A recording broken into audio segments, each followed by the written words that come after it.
connu que des centaines de milliards sont dépensés dans l'achat de véhicules, mais aussi de téléphones. Alors, de la gestion sobre et vertueuse, le président Macky Sall a-t-il réussi sa transition plutôt entre le plan Yoonu Yokkute et le PSE? Écoutez, il y a beaucoup de commentaires qui ont fusé depuis cette déclaration du président de la République, mais il y a un mot que je n'ai pas entendu lâcher jusque-là. Moi, je pense que ce qu'a dit le président de la République Macky Sall est assimilable à un aveu d'échec. C'est un aveu d'échec et le mot n'est pas trop fort. Pour une raison bien simple. Tu l'as rappelé tout à l'heure, Nena Aïssa, en introduction. Le président, après sa prise de pouvoir, avait tracé très clairement 2 lignes directrices à travers 2 slogans à forte résonance, une gouvernance sobre et vertueuse, et d'une part, et d'autre part, la patrie avant le parti. Or, ce qu'il a déclaré la dernière fois, comme quoi depuis 2012, 307 milliards ont été utilisés pour l'achat de véhicules d'administration, ce qui est quand même énormissime, on n'est pas dans la gestion sobre et vertueuse. La seconde chose, c'est que, en réalité, ce qui explique tout cela, c'est la politisation à outrance de l'administration. Je crois que s'il y a quand même un péché mignon qu'on peut reprocher à Macky Sall, c'est d'avoir outrancièrement politisé l'administration. Et le slogan, la patrie avant le parti, est passé en désuétude. Il y a eu beaucoup de fonctions qui ont été créées, beaucoup de commissions, beaucoup d'institutions, et sur la base d'un clientélisme politique. On a vu ce qui est un précédent, des responsables de régie financière militer activement en politique. On a toujours accusé Abdoulaye Wade d'être une redoutable bête politique, mais il n'a jamais franchi cette limite qui consiste à confier un certain nombre de directions stratégiques à des responsables qui sont qui sont actifs de façon militante. C'était le cas du directeur du port, Cheikh Kanté, c'était le cas du directeur de l'aéroport, Pape Mayel, etc. Bon, et puis on a vu le DG des impôts, ensuite les différents services très sensibles des impôts et très stratégiques ont été occupés également par des acteurs politiques, ce qui est quand même sans précédent. Et je crois que cette politisation à outrance de l'administration a d'une part contribué à une gestion qui est loin d'être sobre et vertueuse, parce que c'est basé sur une gestion clientéliste, et à partir de ce moment-là, par définition, ça ne peut pas viser l'efficacité. Et la seconde chose, c'est qu'il y a eu cette politisation à outrance, malheureusement, qui plombe l'administration. Alors, je rappelle, Nana Aïcha, que nous devons également avoir le docteur Thierno Thioune, économiste et enseignant à la faculté des sciences économiques de gestion, mais il est pris dans des embouteillages monstres avec l'approche de la Tabaski, c'est pas trop évident. C'est pas trop évident, c'est toujours le même souci, hein. C'est tout le temps la même chose.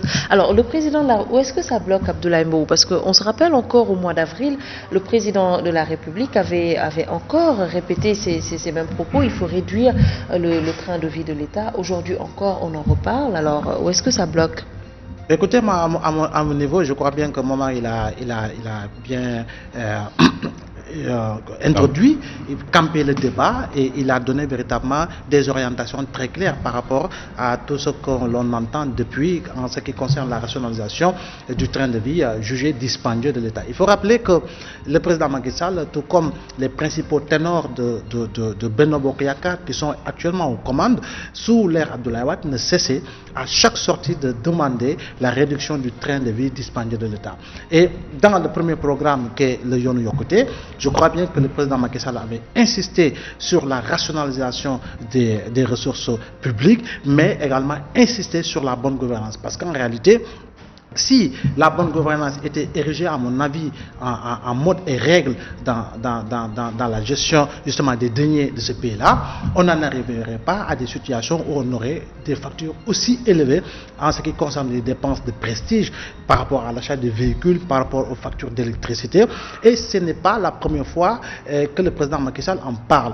Durant son septennat et très loin de la présidentielle de 2019, le président Macky Sall également avait annoncé véritablement d'aller dans le sens de réduire. C'est pourquoi, dans un premier temps, on avait assisté à une suppression d'agences. Maintenant, est-ce que cela suffit? Parce que supprimer 3 agences et créer 4 autres agences qui engouffrent autant de milliards, il ne faut pas oublier que les bourses familiales coûtent excessivement cher aux caisses de l'État.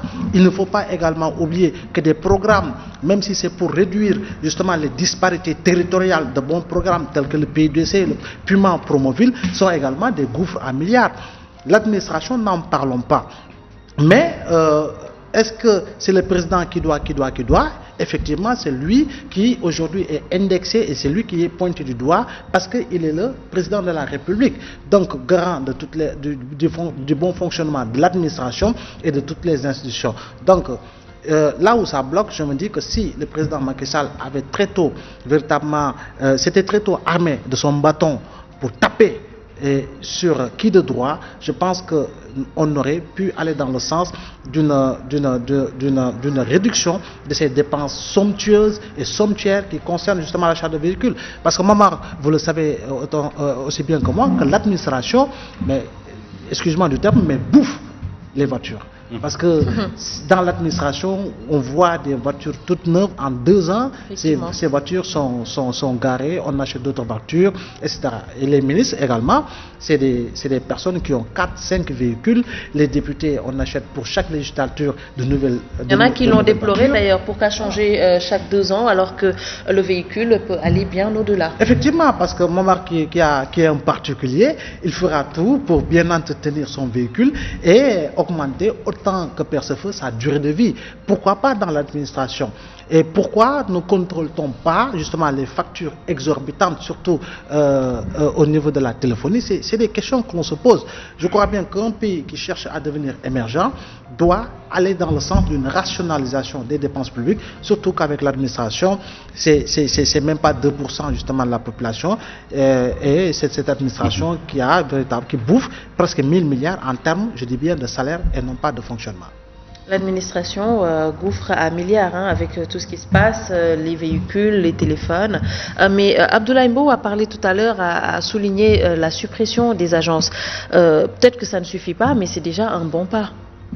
Écoutez, c'est déjà un bon pas, mais l'annonce en a été faite depuis très longtemps par le président de la République.